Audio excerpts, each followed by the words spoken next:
Here to talk with me about Jeremy Corbyn's relationship with Europe and the party's relationship with Europe more broadly is Dave Nellist, a former Labour MP and colleague of Jeremy Corbyn, now national chair of the TUSC, Trade Union and Socialist Coalition. And Dave Nellist, you are most remembered by me as a friend of Terry Fields, the Labour MP, and who, along with you, I think went to jail for not paying your poll tax.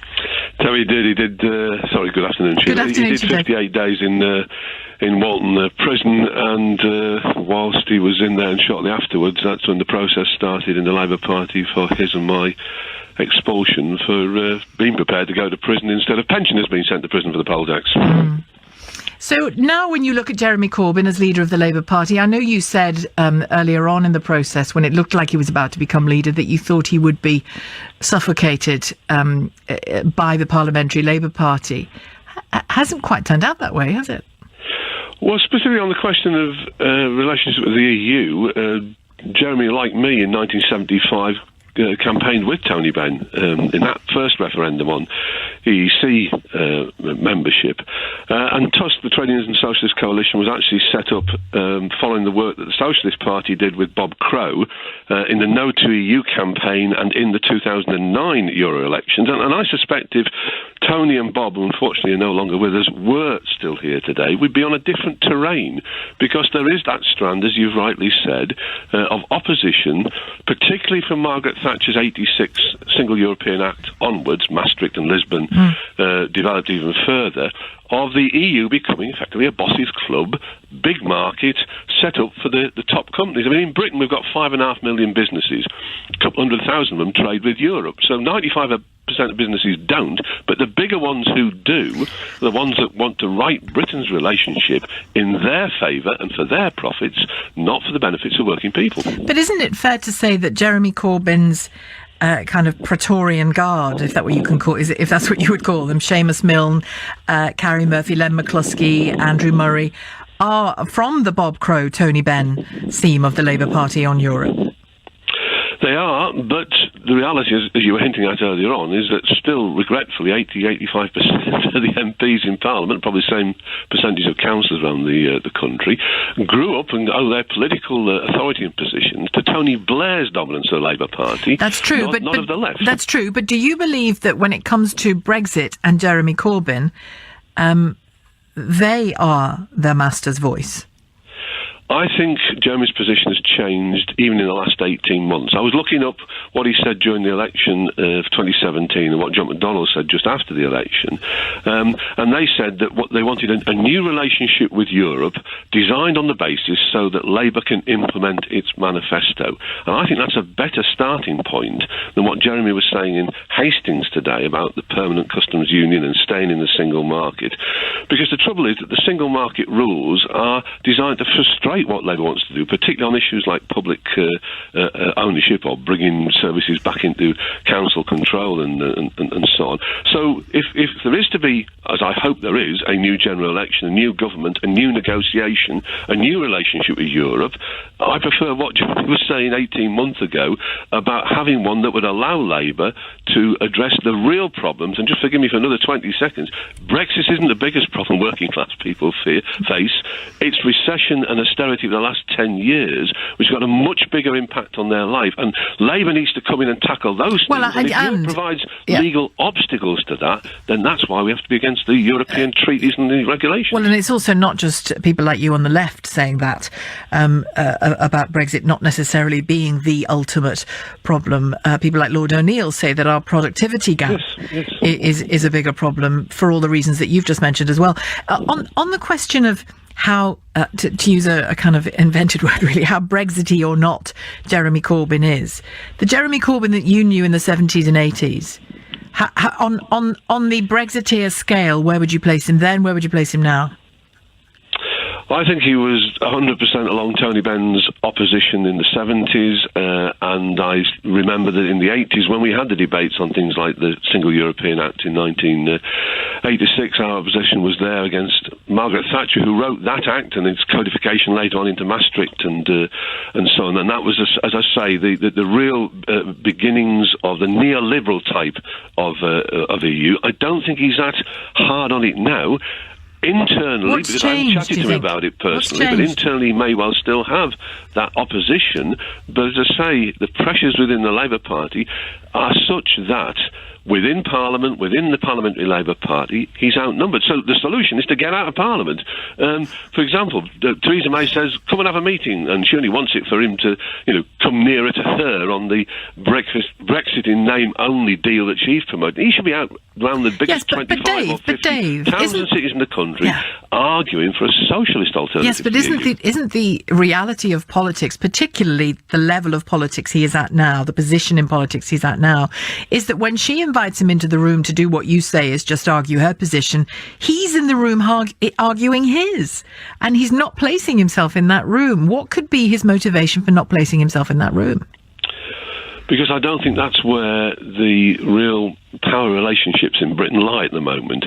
We know what Theresa May wants. She wants, I repeat, a Brexit in name only, continued membership of the aspects of the EU single market and customs union and so on, which I and others have fought against for years. But outside, there are millions of people who are suffering from stagnant wages, from unemployment, having to use food banks, seeing crowded schools and hospitals being underfunded or what have you. And Jeremy could offer solutions to those problems which could then turn the debate in a different direction. Then that would get reflected later on in debates in Parliament or negotiations with a government and so on. But he was at his strongest in his election campaigns when he's doing the big tours of the country, and on this issue as well, that's where he needs to be. Isn't it true, though? I mean, I certainly hear it this way, and you can take issue with me when I've explained what I mean. When I hear him drift at moments like this, when I hear him drift into for the many, not the few, and rightly talking about the levels of poverty that exist in this country, rightly talking about the pressure that universal credit has put many families under. Yes, of course, they must continue to be spoken about, but right now, his job is to be the smartest he can be on Brexit at high politics. Can he do high politics? Well, I think he can, but I do disagree with you that his job is to be the smartest on Brexit. His job is still the basic one of reversing the austerity of the last 10 years of recession and giving people a decent future. And Brexit has... But the kind of Brexit we get will... Just onto a single point, that the fundamentals are being lost of the reality of the miserable lives of millions of people in this country that need improving. Well, they'll never be lost on this programme, just to reassure you. But isn't the reality of Brexit is that the kind of Brexit we get will feed into all of those issues one way or another, for good or for ill, for prosperity or for lack of it? That's what I'm talking about. Yes, absolutely. That's what I mean when I say the high politics moment of Brexit is now. Can he do it?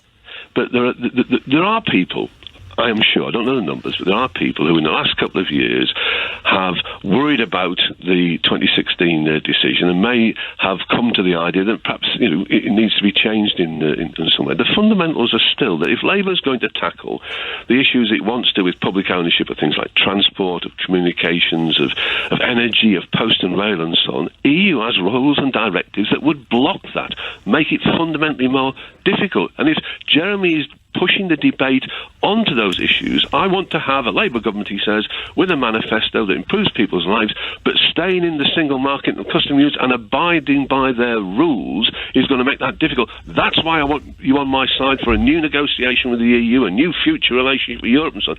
I think he can turn the debate around. Why is he against a people's vote, or appears to be so reluctant to see one happen? Well, bluntly, we've had people's votes.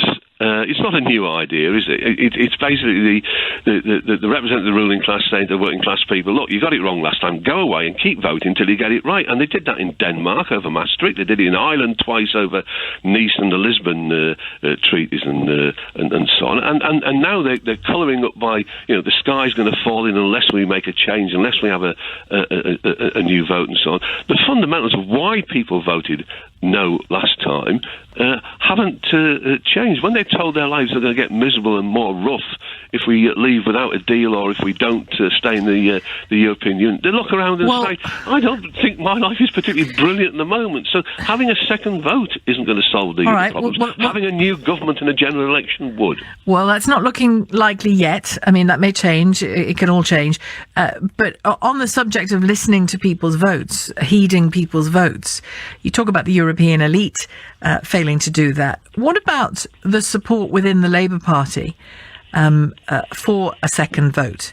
88% of those polled recently would vote to remain, 70% want a second vote, and 88% of those people would vote to remain. Is Jeremy Corbyn listening to them any more than the Euro elite is listening to the population of the UK in 2016? Well, I haven't gone through in detail what he said in Hastings this morning, but I think he said that there's no immediate plans for Labour to move that down that direction. He's prioritising other things, and I think he should prioritise again the question of a general election and preface it by the tour I mentioned earlier on about a mass campaign to get the circumstances where a general election has a better chance of success. But yes, the Labour Party isn't moving in a socialist direction as I perhaps would wish, or at the speed as I you hoped he'd reinstate Clause 4 and he hasn't, and said he won't. Yes, I would want a Labour Party that does reinstate Clause 4, that does have a wider programme of public ownership, that bluntly tackles those 80% of Blairite MPs and put them back to the test of through a reselection process in the Labour Party, and gets a parliamentary Labour Party more in tune with the socialist views of many of the Labour Party membership. And on the narrow question that you asked on the polling that took place by YouGov, I think it was, over a second referendum and so on, I think by not having the debate on the points that I mentioned earlier on about the real nature of the EU and so on, has allowed that situation to develop. It could be changed by the debate going back bluntly to the Bob Crow, Tony Benn criticisms of the EU, which is something I still hold by. And just a final question to you, really, goes back to the beginning in a way of our conversation. Is now the time the left, in a way it perhaps hasn't since the 70s, is able to be openly anti-EU, not anti-European, anti-European Union, to be openly Brexit? I think so, but let me preface that by saying I'm an internationalist. I'm not anti-Europe. I want a new relationship with the 450 million people in Europe. I want to tackle climate change and economic things on a continental basis. I just don't think the institutions of the EU, where 28 governments to get together, and about two-thirds of them are Tories or worse, who have laws that are made by appointed commissioners, not in a democratic way. I don't think those institutions are the mechanism by which we should try and solve the problems of Europe. So I think Jeremy not only should do all the things I've said earlier on about opposing the EU in a socialist way, he should go on a European tour as well and start getting socialist and trade union organisations across Europe to challenge from a left point of view, from a socialist point of view, the way in which the last 20 or 30 years of the EU has developed, and not leave the debate only to be to those on the far right whose opposition to the EU and attitudes towards race, towards religion and so on are the complete opposite of what socialists are. I'm not anti-Europe, I'm anti the institutions of the EU. Thank you very much, Dave Nellist. Good to talk to you again after all this time. Former Labour MP and colleague of Jeremy Corbyn, now National Chair of the TUSC.